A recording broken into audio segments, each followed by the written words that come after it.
Sanctus, Sanctus, Sanctus Dominus Deus Sabaoth. Bapak, Ibu, dan saudara-saudariku yang terkasih dalam Tuhan kita Yesus Kristus, salam jumpa kembali, salam sejahtera untuk kita semua. Berkat Allah yang Maha Kuasa senantiasa menyertai kita. Hari Minggu tanggal 22 Oktober tahun 2023 adalah hari Minggu biasa ke-29. Marilah kita mendengarkan dan merenungkan bacaan-bacaan kitab suci. Bacaan pertama dari kitab Yesaya bab 45 ayat 1 dilanjutkan dengan ayat 4 sampai 6. Beginilah firman Tuhan, inilah firman-Ku kepada orang yang Kuurapi, kepada Kores yang tangan kanannya Kupegang, untuk menundukkan bangsa-bangsa di depannya dan melucuti raja-raja, untuk membuka pintu-pintu di depannya, supaya pintu-pintu gerbang tidak tinggal tertutup. Demi hamba-Ku, Yakub, dan demi Israel pilihan-Ku, maka Aku memanggil engkau dengan namamu dan menggelari engkau sekalipun engkau tidak mengenal Aku. Akulah Tuhan dan tidak ada yang lain. Kecuali Aku tidak ada Allah. Aku telah mempersenjatai engkau, sekalipun engkau tidak mengenal Aku, supaya dari terbitnya matahari sampai terbenamnya, orang tahu bahwa tidak ada yang lain di luar Aku. Akulah Tuhan dan tidak ada yang lain. Demikianlah sabda Tuhan. Syukur kepada Allah.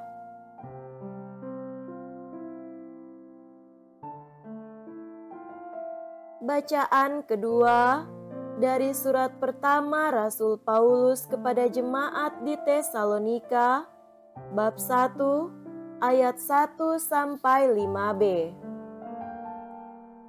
Salam dari Paulus, Silwanus, dan Timotius kepada jemaat orang-orang Tesalonika yang ada dalam Allah Bapa dan dalam Tuhan Yesus Kristus. Kasih, karunia, dan damai sejahtera menyertai kamu. Kami selalu mengucap syukur kepada Allah karena kamu semua dan menyebut kamu dalam doa kami.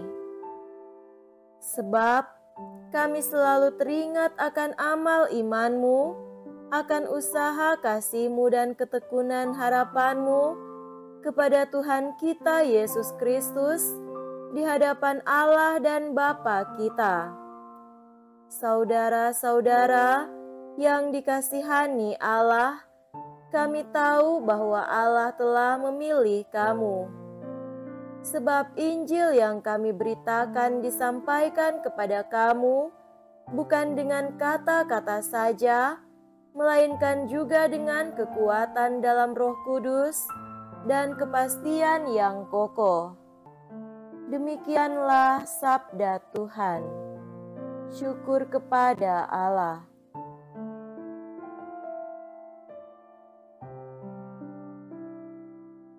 Semoga Tuhan beserta kita sekarang dan selama-lamanya.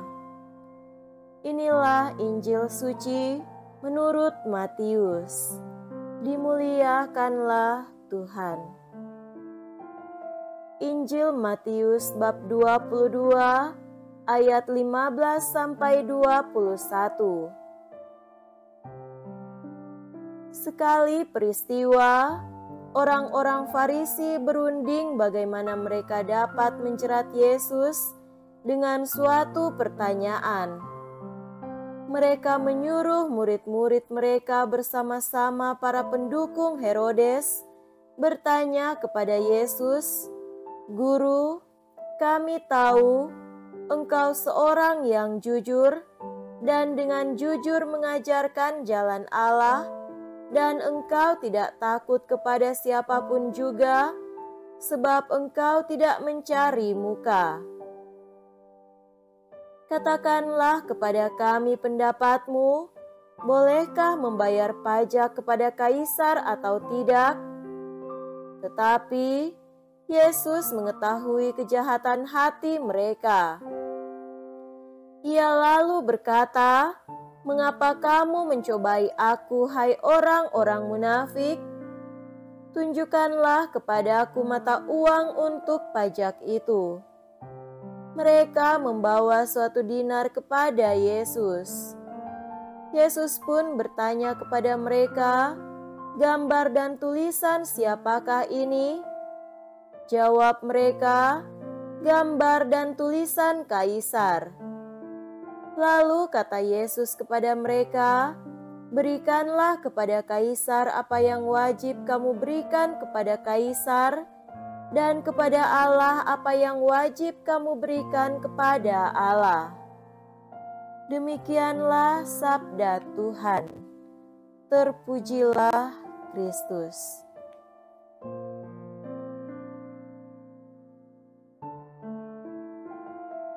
Saudara-saudariku yang terkasih dalam Tuhan kita Yesus Kristus, tema renungan kita pada hari ini adalah hak Kaisar dan hak Allah. Kita semua mungkin setuju bahwa tanda utama dari orang beriman adalah mengakui kekuasaan absolut dari Allah dan taat serta setia melakukan perintah-perintahnya. Tetapi sikap seperti ini bukanlah tanpa masalah. Masalahnya berkaitan dengan kenyataan bahwa kita hidup sebagai warga atau penduduk dari negara tertentu yang memiliki pelbagai peraturan yang juga mesti ditaati. Ada dilema, apakah kita pantas taat hanya pada perintah Tuhan saja dan mengabaikan negara dan pemerintah atau sebaliknya? Atau kita mesti taat pada kedua-duanya? Kita juga bisa bertanya, apakah saya mengingkari iman dan ketaatan saya pada Tuhan bila saya taat pada undang-undang atau peraturan negara dan pemerintah?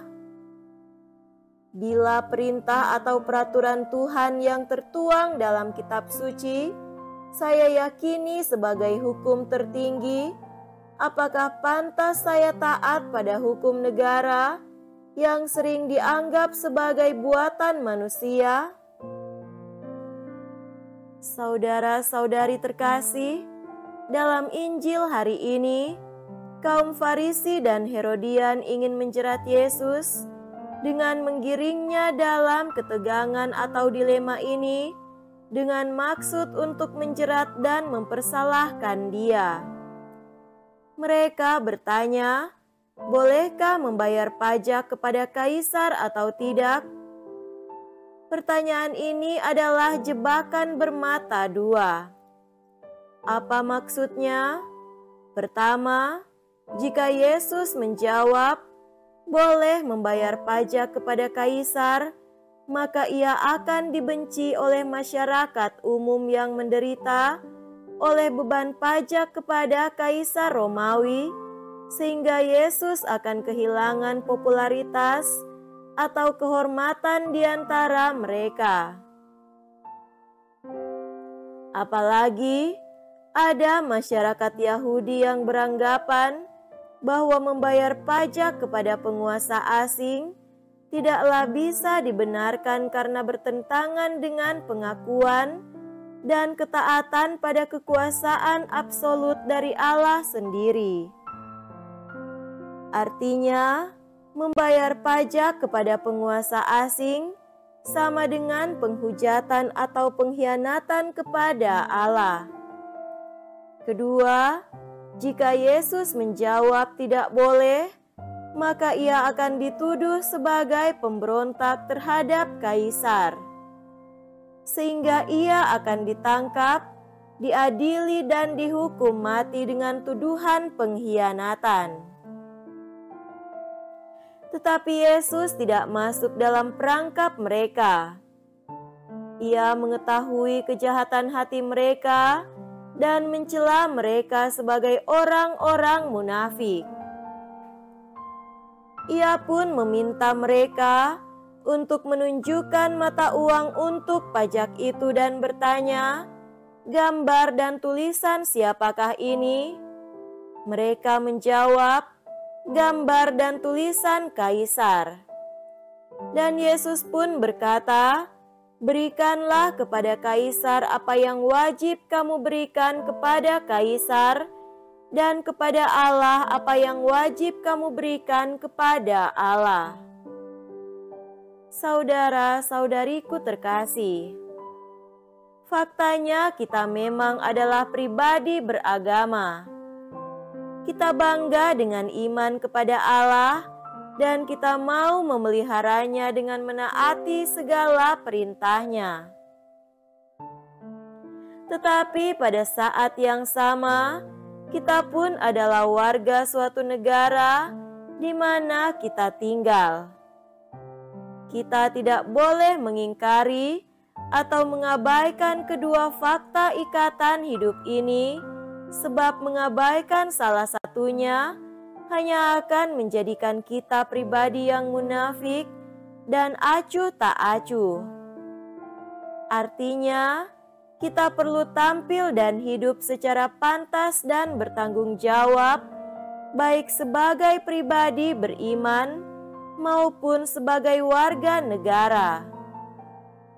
Secara konkret, sebagai seorang pribadi anggota gereja Katolik, tidaklah seharusnya kita membangun tembok yang mengasingkan kita dari kehidupan bernegara di Indonesia, sebab secara simultan kita memang juga adalah warga negara Indonesia.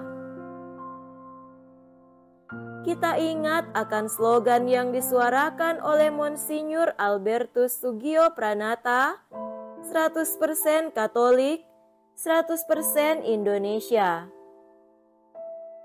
Slogan ini secara historis telah turut mengubah gambaran negatif dari masyarakat umum terhadap gereja di Indonesia, yaitu bukan lagi sebagai entitas asing atau impor bawaan kolonialisme, tetapi sungguh menjadi bagian integral bangsa ini.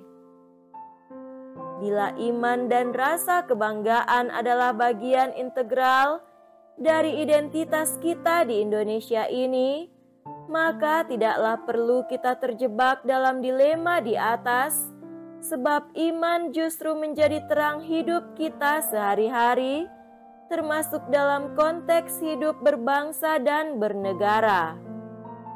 Bagaimana caranya? Kita ingat akan kehendak Yesus bagi para murid-Nya, yaitu bahwa mereka harus menjadi garam dan terang dunia. Sama seperti garam, bermanfaat sebagai pengawet dan penyedap rasa makanan sehari-hari, demikian pun para murid-Nya mesti mampu membawa pengaruh baik bagi dunia, bagi bangsa dan negara.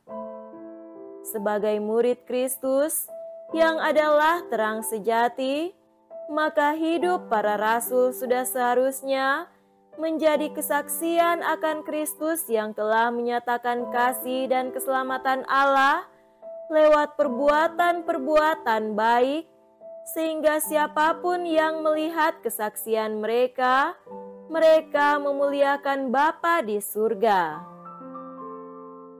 Paulus dalam bacaan kedua senantiasa mengucap syukur kepada Allah karena amal iman dan usaha kasih serta ketekunan dalam pengharapan yang telah ditunjukkan oleh umat di Tesalonika. Marilah kita senantiasa bertekun dalam amal iman dan usaha kasih sebagai upaya kita menjadi garam dan terang di mana saja kita berada. Semoga demikian. Amin.